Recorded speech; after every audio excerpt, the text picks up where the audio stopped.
Hi, everybody. This is Silvio Canto in Dallas, Texas on Saturday, January the 13th, on what will soon become a very frigid North Texas. As I speak to you early evening Saturday, the temperatures are dropping dramatically. And by, I guess, Monday morning, Monday morning, we're going to have a really interesting combination of rain and snow and some very low temperatures, and it's just going to be a lot of fun. So let me say hello to our friend George Rodriguez down in San Antonio. George, is it that way down there as well, or is it just up here? We don't anticipate the precipitation, the rain, as much, but it is going to get frigid. We anticipate that it'll get something down to like about 15 degrees. Wow. Now, again, in South Texas, we have these bouts of really cold weather, but then within 48 hours, it bounces back. So, Right. we put up Well, with it for a little bit. it's going to be like that here too. By Wednesday and Thursday, it's going to be back in the high 40s. It's just going to be that period between, I guess, late Saturday night Those and 48 early hours when Monday. it's going to be cold, it's going to be Yeah, very cold. it is going to get very cold, and it's just in a way, for many people, it's going to be a holiday on Monday because of Martin Luther King Day. So many, at least the government offices, post office, banks, And will many be places closed. they've canceled the parades, they've canceled the celebration. I They was reading did, where and just Killeen again, and Waco have canceled events. well, I think up here they canceled it too. It was just too cold. I Yeah, mean, on just dangerously cold. But anyway, congratulations to the Houston Texans. I keep wanting to say Houston Oilers, but I know that they're the Houston Texans. They're moving on. They're moving on to the next round, and of course, the Cowboys are going to be playing on Sunday. So, depending on when you hear this, George and I are going to either be very happy or very gloomy. It just all depends, what time you hear us. But I want to talk a lot today about what's happening in Eagle Pass. That's been in the news nationally. Just to recap, the governor has used his emergency powers to basically take over a section of Eagle Pass, not the whole city, but a park, I believe, there in Eagle Pass. And I wanted to hear from you a little bit about what you saw down there and what you think of the governor's action. But I want to go back very briefly, though, before we get to the current events, and remember this day, January 13th, 1982, the terrible air crash, that Air Florida air crash in Washington, D.C. And you were in Washington, D.C. at the time. Any recollections of that terrible day? oh, lots. Yes, I remember. First of all, it was a terrible blizzard that had blown in. There was the forecast of a blizzard that was going to come in, a northeastern, as they call it, a nor'eastern, and the morning started out very, very cold, but no snow. And then suddenly, by about uh, 10 o'clock, it started coming down hard. And by noon, it was really coming down very, very hard. And it was not the pretty little flakes of snow that you see in movies. This was very, very heavy, thick snow that was falling, and consequently, it covered the streets. It covered areas very, very quickly. The other thing about this kind of wet, heavy snow is that it also is heavy, and the crash out at National Airport occurred because they kept de-icing the planes and they kept trying to get them out on time. And as time went on, the de-icing efforts uh, fell behind schedule, and the wings obviously were getting much heavier. Not to mention the intake of the engines, and the one that got the fatal one for this uh, Air Florida was caused by wet snow and Yeah, thick, heavy right. wings. Yeah, it was a very sad day. Now, there were, for those who remember that day, there were some unbelievable human heroes that day.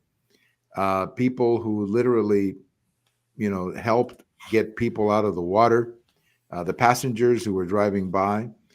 And then, of course, there were several passengers in the plane who were unbelievable in helping their fellow passengers get out. One in particular, whose name I don't remember, but I think they named a park after him. Just an absolutely, I mean, just an incredible story of courage. So sometimes in these tragedies, there are always incredible examples of humanity and courage. And we saw that without question that day. But when I saw this, event 42 years ago, it reminded me that you were in Washington. So I wanted to get your perspective. Well, let's come to Texas and talk. My goodness, we're in. The governor has used what he describes as emergency powers that he clearly has under the Constitution. I mean, he's not making up anything. And he has decided to take over this park in Eagle Pass. And the governor is basically saying, look, this park is a pathway for illegal immigration. The federal government is not doing its job. So I'm stepping in. Now, it's a very bold move. The Biden White House has already apparently called on the Supreme Court to step in. So we'll see where all of this goes. But I mean, it's hard for me to blame the governor, George. Yeah. Well, we've got to understand, first of all, the city government of Eagle Pass, while it has been under stress because of the because of all of the illegal immigration that crosses through the city, it remains a Democrat bastion, and they have been slow in many cases to react to protect the border as per what the governor wants to do. This city park, or this state park rather, this state park that is there has become a landing site and a staging area for illegal aliens to come across, be processed by the Border Patrol, and then walk in. Now, this is an area that does not have the concertina wire, the razor wire, because it's a park. It does not have the wire. Consequently, it's very easy for people to walk in and walk through. So the action that the governor has taken is very, very, in my opinion, it's been very, very logical.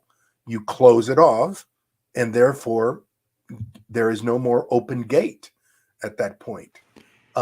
Again, because this effort to control the border is something that the Biden administration thinks it's only for them, and at the same time they are not doing it, they're complaining about it. Right. Now, very importantly, Silvio, yesterday or day before yesterday, there was a court decision, an appellate court decision, that told the Biden administration that they could not tell the state of Texas not to remove or to remove the wire. Is it the wire or the barriers in the wire? Oh. The wire, yeah. Because there's two. Not to interrupt you, but just to put it in perspective for those who may not be familiar, there are currently two lawsuits. One is whatever they call that on the river, whatever they call that, and they're like barriers. Yeah, they're like little barriers on the river, and then you have the wire, the razor wire. The razor wire. So that's the one you're talking about. That's the one, and the court has said that the federal government cannot tell them to remove it, nor can they remove it. So that's a big victory for the state of Texas. Well, it's a big victory, let me just add something very quickly. I didn't mean to interrupt you, but I just want to get this in to put some context.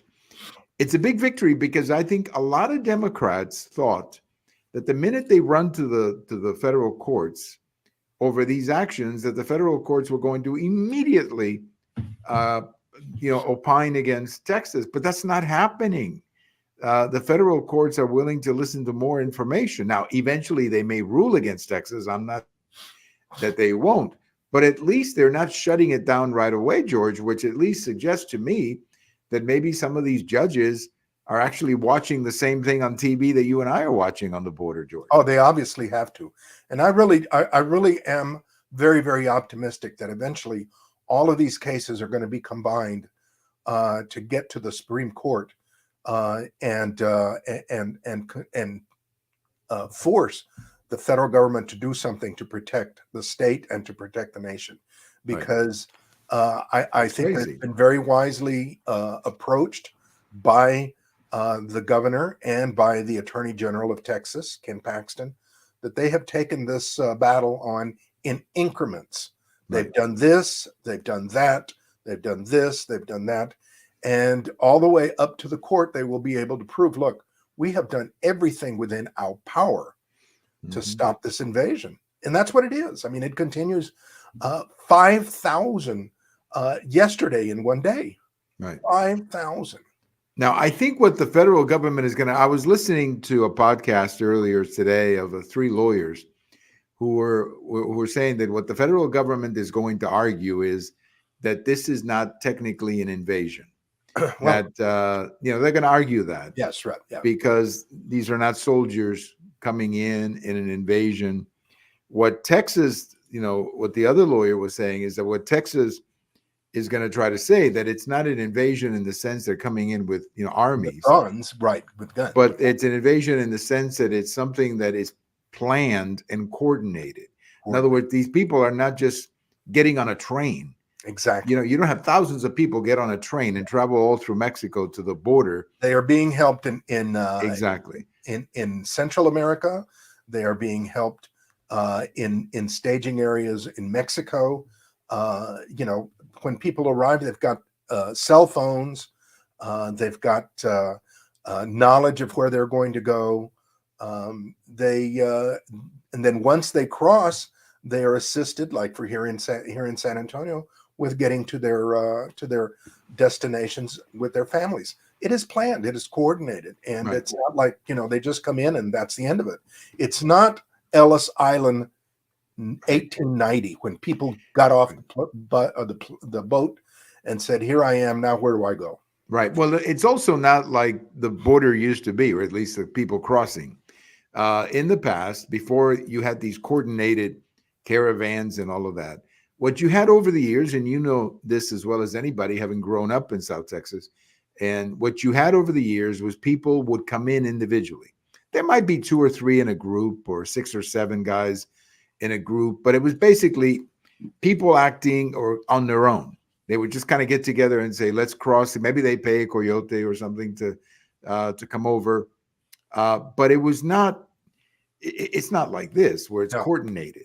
And I think that's what Texas is going to argue. And we will see. I to see this whole case, George, this whole issue go before the Supreme Court as soon as possible, because the court has to rule on this situation. Can we endure this kind of stuff? Yes. And the Supreme Court is going to have to say what happens when the federal government doesn't do its job. Exactly. Does a state then? That's the bottom line. Yeah. Does a state then have the right to say, we're going to protect our property and we're going to protect our state, and then of course, George, and this, some of the reports that you've done, the expenses of all this stuff is for the state of. This is incredible. Yeah, let me tell you that on my show this afternoon, I had Sheriff Brad Coe from Kenny County. Kenny County is where Brackettville is. And they had a chase last week that ended up in probably the most expensive amount of damage in the history of car chases, of human smuggling chases. And this individual, this human smuggler, went through 2 counties and went through 8 ranches, very large ranches, destroyed fence after fence after fence. And Sheriff Coe estimates it was about $150,000 worth of damage that was done to these properties. That, that is something that it never used to happen. It never used to happen. No. There were some isolated cases once in a while, but this is almost a daily routine. This is daily. That is where there are chases, where there are wrecks, where there's property damage. Not as high as 150,000, but there's always a daily situation like that. Well, but also, you're taking the police from doing their daily jobs, and they're now, they're now engaged in an activity that they're not funded for, they're not prepared for, And you heard, I think it was not Eagle Pass, but one of the other towns on the border. The police chief said, "I don't have any money. Exactly. I used my entire budget already. Not this year, but I mean last year. Used my entire budget already." And that's well, what's interesting though is that what you're hearing from people in Texas about the cost of all of this, you're also hearing it from New York, from Chicago. The governor of Illinois has just sent a letter to the governor of Texas saying, "Can you please stop this during the winter? We don't have any room in Chicago." I guess they're putting them in the airport, in O'Hare Airport. That's where they're putting them right now. Well, in Chicago, they were also putting them in the police stations, which was really crazy. I mean, there were people all over the police stations. They were sleeping. Right. No, you're right. And then in New York, of course, last week they moved a bunch of them into a public school. And then they told the parents, class online tomorrow. And parents probably thought there was some problem in the school. And it turns out that they were housing. I mean, I just think this thing has been so poorly managed by the federal government that is why I think I have a funny feeling that the Supreme Court is going to say, guys, you've got a case here. You've got a point here. Now, what the Supreme Court does, it's hard to tell. Maybe they'll give the federal government a chance to do something. Yeah. There's also an effort within the Senate and the House to try to come up with some kind of a resolution for this crisis. I have no idea what they're going to end up doing, but man. But here's the other thing too, where I understand the governor's frustration in another level. You have a delegation of the United States that goes down to meet with President López Obrador of Mexico. So they go down there, they're saying, "Hey, Mr. President, how can we work together?"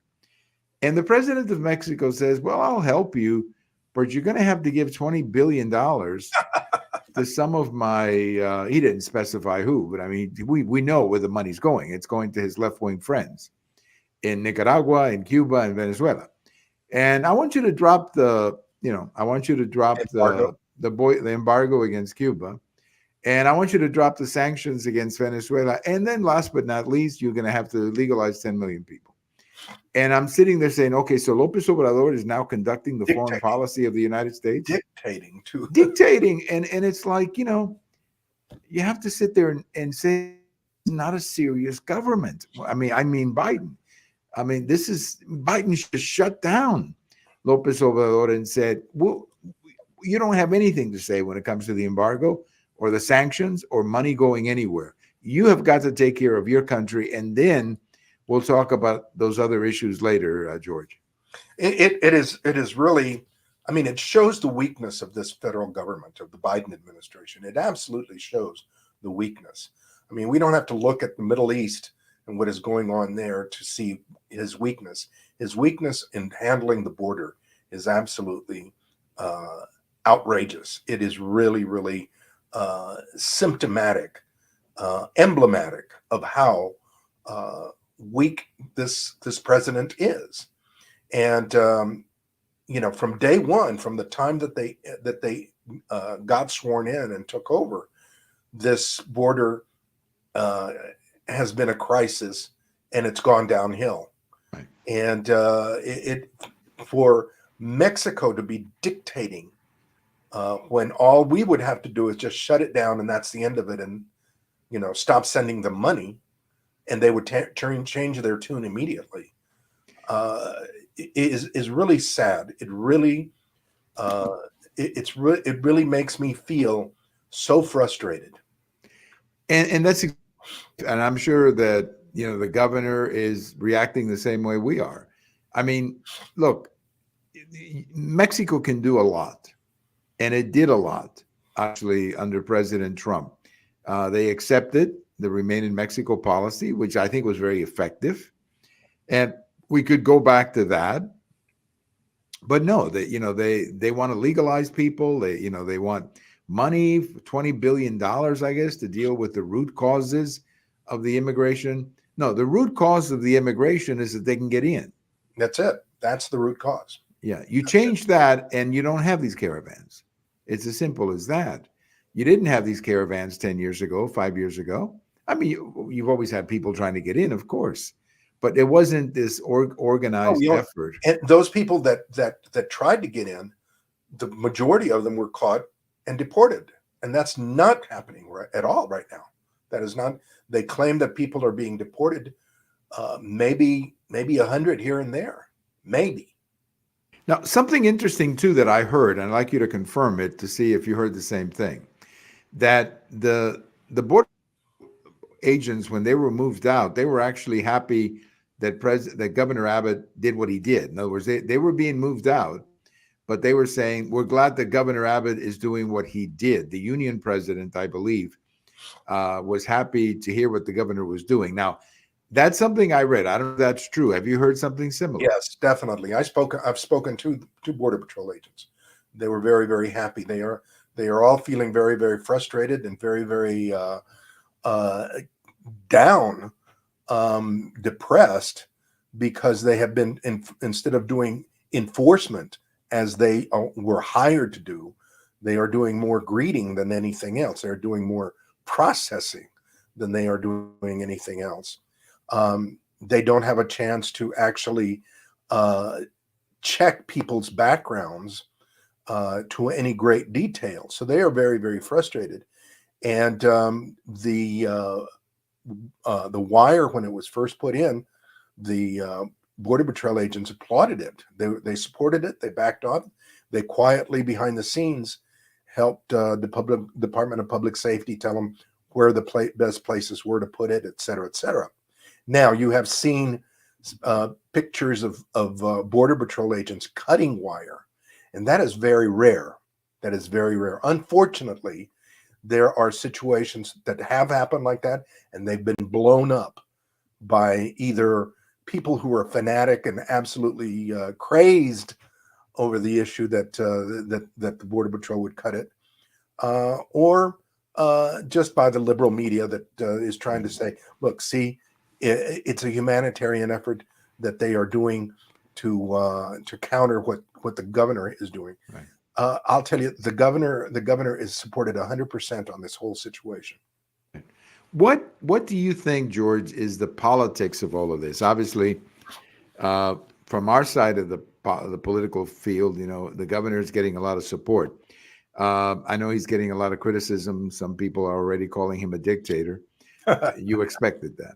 But what do you think is, the general reception of Texas voters? My gut feeling is that most people are happy that he's doing. Oh, they're very happy. I think so. I think the vast majority of voters in Texas applaud it. They see it. They know that there are problems. I get comments on a daily basis from people that drive up and down that are very not political, people who are not political at all, but they drive down San Pedro Avenue right there where the which is a main thoroughfare in San Antonio, right there where the migrant center is, and they see what is happening. They see the tons of folks that are out just walking around, loitering, lounging around, and it bothers them. It bothers them. I mean, who are they? And then again, they see a lot of these folks are young men, and what are they going to do? I mean, what are they? What is their vocation? Right. It is very, very worrisome to anyone who is watching with an open eye of what is happening with this immigration issue. Well, it'll be interesting to see how this plays out in not so much in the primaries, because the primaries in the Democrat side are always going to be, of course, emphasizing more liberal issues. I don't even know how many competitive primaries there are in both parties. There may be some, but not many. But it'll be interesting to see how this plays out when we get more into the general election, because I think Senator Cruz, I know, is going to be very upfront about this. And I'm interested what his Democrat opponent is going to say, because what they always call for, and this happens to me every time I go on Spanish speaking TV and this subject comes up, and the Democrats always says, well, we need immigration reform. Yeah. And I mean, that seems to be the automatic vending machine answer. You put And I always say, okay, like who need, I mean, explain, what are the details? What is the detail? What Reform are what? the details? Reform Because what? the reality is that immigration reform is not going to do anything but the people coming in, Yeah, but because they're they're talking not about even, I giving mean, quick and easy amnesty is what they're talking about. right. But immigration reform would apply to people who are already here or Yeah, have been here for a while, if it's done. But somebody who comes in on the basis of, you have a piece of paper and let's see if a judge agrees or disagrees with your claim, that person wouldn't qualify for immigration reform anyway, in the best scenario, because we don't even know if they're going to pass the asylum test when they meet with the judge. So my guess is that that's what the Democrats are going to say, and I hope that Senator Cruz has a good answer for that. I think he will. well, I I was think he just will. reading that Beto O'Rourke has been is going to be leading a PAC Right, that APAC, is yeah. funded heavily, that is funded, I think, 100% by George Soros. And this PAC is going to provide funding to Texas elected officials or to Texas candidates so that they can try to turn the state as blue as they can. Again, the question is, one thing is to give them money. Another thing is, what kind of a message are they going to be? Right. Do they have to play with? Well, that's the problem. I mean, you can give them all the money you want, but if the message is not there, and I don't think that, I mean, I've told many Democrats this in person or whenever I've been on some of these debates on TV, and I always say to them, look, if you want to win in Texas, it's doable. You can do it, but you're going to have to nominate people who can win in Texas, not San Francisco. Exactly. And if you can do that, then you're going to be more competitive. But anyway, we'll talk more about the primaries the next time. But anything else you want to say about Eagle Pass? Anything that we overlooked, George?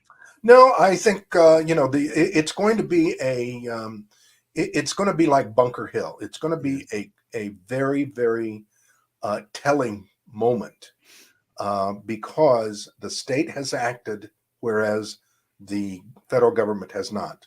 Right. And I think this is going to bring it to a head. I think so, and I think that's what the governor wants. Actually, I think so my feeling is that he's driving this. He's forcing the courts to take a look at this, and that's a good thing. I think the courts do need to take a look at it. Well, George, again, congratulations to the Houston Texans. I always say Houston Oilers. I'm still not over that. I know it's been a long time ago, but I still the Washington say Houston Redskins that are coming into town tomorrow. Yes, the Washington Redskins are always a fun team we used to follow that team, I think. But anyway, the congratulations to the Texans, and let's hope the Cowboys. I'm wearing my very partisan Cowboys. No bipartisanship here. No bipartisanship when it comes to the football team. I have faith they're going to win. I think so. I think they're going to play well and move on to the next target. And you and I will get together probably sometime next week, because I think sometime next week there's going to be a resolution. Yeah, there'll be a lot going on. But have a great Saturday night and stay warm. And we will speak again, George. Thank you as always for your time. You got it. Thank you for inviting me. All right, my pleasure. Our good friend George Rodriguez from South Texas talking about this situation in Eagle Pass, which is I'm not going to say explosive, because there's not going to be any violence or anything like that, or shouldn't be. But it is, I think the governor is taking it right to the federal government and say, look, if you're not going to act, I'm going to act. And hopefully this is what gets these cases in the Supreme Court. And let's see what the Supreme Court says after they hear both sides. I wrote a post a few days ago in which I indicated that these cases are a real risk for the Biden administration, because they may win, but they may lose. And I don't think that winning or losing is that predetermined here. I think that, I can see a situation where the court says, yes, it is the federal government is responsible for the border, but if you're not doing what you're supposed to be doing, maybe Texas should do it. I can see that decision, Supreme Court, and that, of course, would be a real blow to the Biden administration, a very serious blow, not only in terms of policy, but in terms of credibility. Well, go Cowboys. And if you're in the North Texas area, don't forget to dress up. It is really going to be nasty. I'm talking to you, Saturday night. And for the next 24 hours, this place is going to be very cold. So if you're going out, make sure you dress up properly, because it is going to be a very cold North Texas. It'll come back to reality, I guess, the middle of the week. But it's going to be a very cold 48 hours. Have a great day, everybody. This is Silvio Canto in Dallas, and we'll talk to you later. Bye-bye, everybody.